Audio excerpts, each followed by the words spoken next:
Aviation remains a vital facilitator of global trade and a driver of connectivity, tourism, and investment.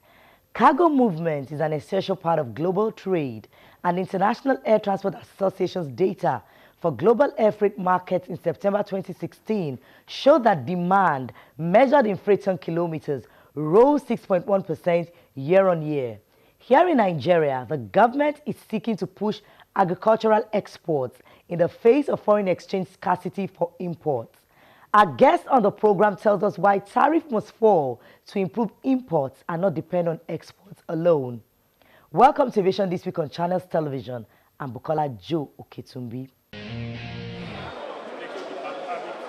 This is the site at any typical air cargo warehouse.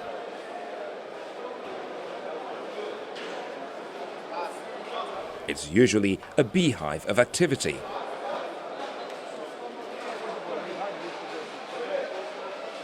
Packing, stacking, and storing.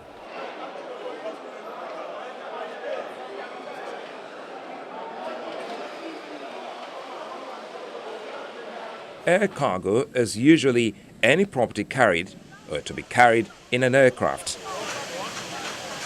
Air cargo comprises air freight and air mail. Air freight plays a critical role in global trade, transporting some 35% of goods traded internationally. Cargo types include perishable goods. These goods, when not kept under certain conditions, are affected in a way that compromises their essential qualities. They include fruits, flowers, and vegetables, among others. Yes, for general cargo, we still charge 38 naira per kg, and then we have special cargo like the perishables, like the bank consignments, which we do for 45 naira.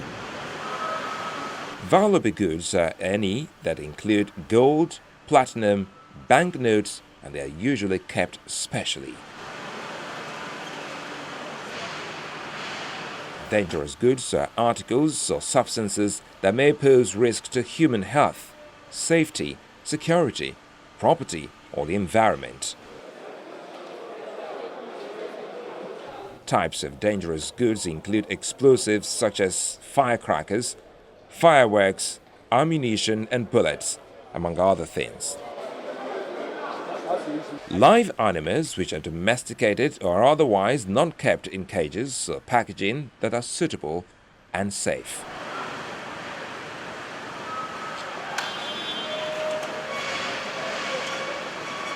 Cargo most times are transported by passenger aircraft, which use the spare volume in the airplane's baggage hold. That's the belly of the aircraft that is not being used for passenger luggage. A common practice used by passenger airlines who additionally transport cargo on scheduled passenger flights. This practice is known as belly cargo.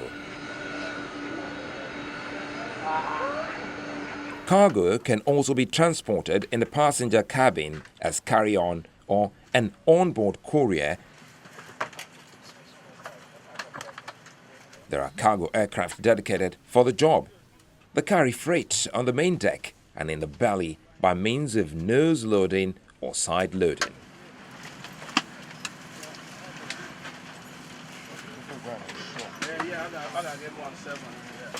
Combi aircraft carries cargo on the main deck behind the passengers area with side loading and in the belly.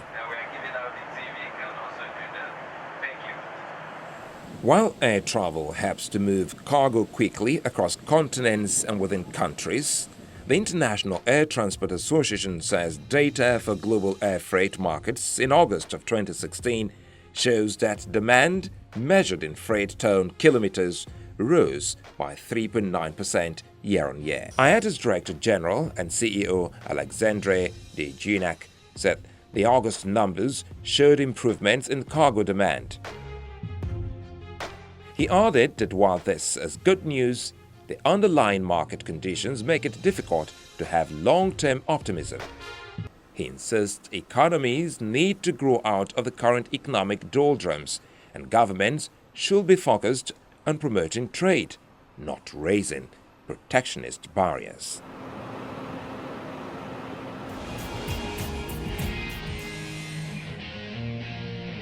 Mr. Rizwan Kadri runs one of the two cargo companies at the nation's airports, and he believes infrastructure must support farm exports, and pushing imports a bit further may not be a bad idea. There is a growth process of about 3.5 to 4% of growth expected worldwide on cargo. But as we look at Nigeria, the various factors that are linking to it, but it's not as good as it should be. Well, I think for a country like Nigeria, unfortunately, there's so much that can be done out here. I think the government plays a very important role in doing that. There are various factors that are affecting the cargo business as of today.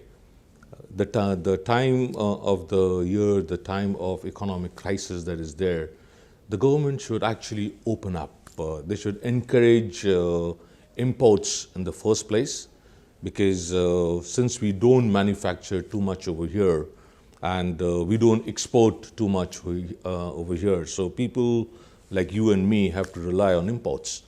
And if the imports are there, the people have problem with Forex to get the imports in. After the imports come in, there's a very high custom duty that goes into it.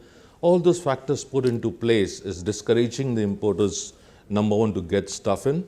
It's difficult for stuff to get in because of the high duty and everything. By the time the goods reach the customer, it's very high. I think in the last 6 months, every commodity that we used to buy is almost doubled. And as we go further down, because of the fluctuation in the dollar component, things are going to be, it's looking bleak at the moment. So there are a lot of factors the government should really look at, encourage imports, so the more the stuff gets into the country, till the time we really get into manufacture and get into made in Nigeria stuff, you'll have to allow imports. And to allow imports, you'll have to open up the Forex, you'll have to reduce custom duties so that people are encouraged to bring more into the country till such time, we start manufacturing. The initiative by the government is good, but there's a long way to go. Because by just making terminals won't help. Okay, it's good that it's a first step forward, but you cannot be growing vegetables or doing exports out of Lagos. It will be somewhere in the villages where the farmers have the land, the fertile land, the manpower. Do you have the infrastructure of the roads? Are the roads safe and secure for the goods to come in into Lagos or Abuja or Kano to be exported out? The process, the quality of the products that would count, the packaging that will count. So I think we're still lagging quite behind, and it's high time that, the government has to wake up. They have to play a very important role in encouraging the farmers, encouraging small-scale industries for packaging, improve the infrastructure, roadways and stuff, have freezers and cold room facilities for the farmers. So there are a lot of steps that they need to take till the time the terminals are built. So it's a good time to balance both. One side, you make your terminals, airports, user-friendly cargo terminals there, but simultaneously have these things in process. So at least we can target by, okay, next year or the year after that, we are fully ready to go into full-fledged exports. So we have still a lot of things that can be done, but it has to be promoted well. The movement has to be done. You have to have some enlightenment of the farmers who should be given a lot of benefits, because these guys need benefits too. They have just come out of that oil age. So to let them know that this is the way you're going to move forward, so you need a lot of government help into that. If you can do it well, if you can pack it well, if you can get through the right processes out of here, you can do it from here. So because they don't have a good packing facility probably, they don't have the certification processes here. It goes to another country, it's packed beautifully, it's certified over there because they have certifying bodies in there, so it's accepted. The Airline Operators of Nigeria has appealed to the federal government to urgently intervene in making foreign exchange available for its members following the threats by Lloyd's of London to blacklist the company. The chairman of AON, Captain Nogie Megason, made the appeal in Lagos, saying Lloyd, the world's leading insurance market, had issued a warning to Nigerian airline operators that it might be forced to blacklist the country in the face of continued failure of some operators to pay their premiums regularly.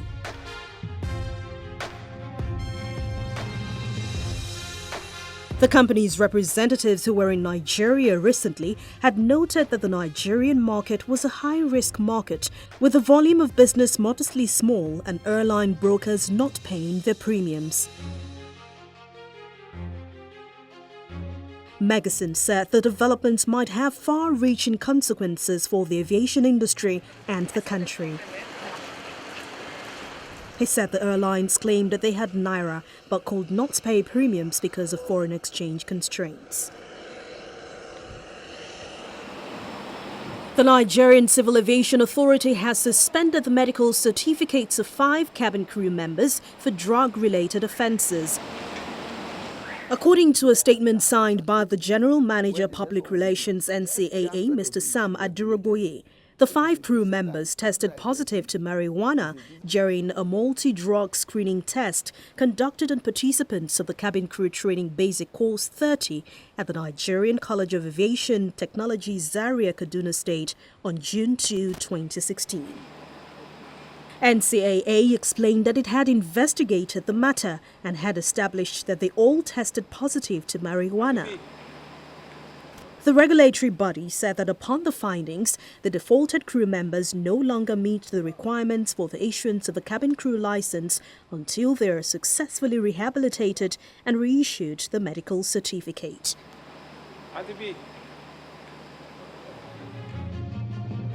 Dana Air has refuted insinuations making the rounds that one of its airplanes crashed at the weekend. A statement from Dana Airlines Limited said the company wishes to state that the report is entirely false and malicious as it carries pictures and reports of the previous incident of 2012.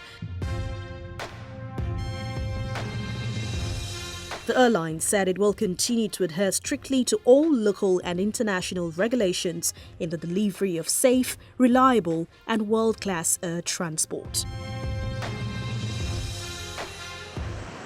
The federal government's plan to concession the operations of its 4 international airports has continued to attract mixed reactions from stakeholders. The chairman of IRS Airline, Mr. Isiaku Rabiu, believes this is one way the nation's aviation industry can grow and open up to traffic. We will be able to expand and modernize our airports. We will be able to triple the number of passengers we carry now from 15 million to probably about 30 million with the concessioning of these airports. With the size of Nigeria being what it is, we really need to expand our airports. We really need robust airlines.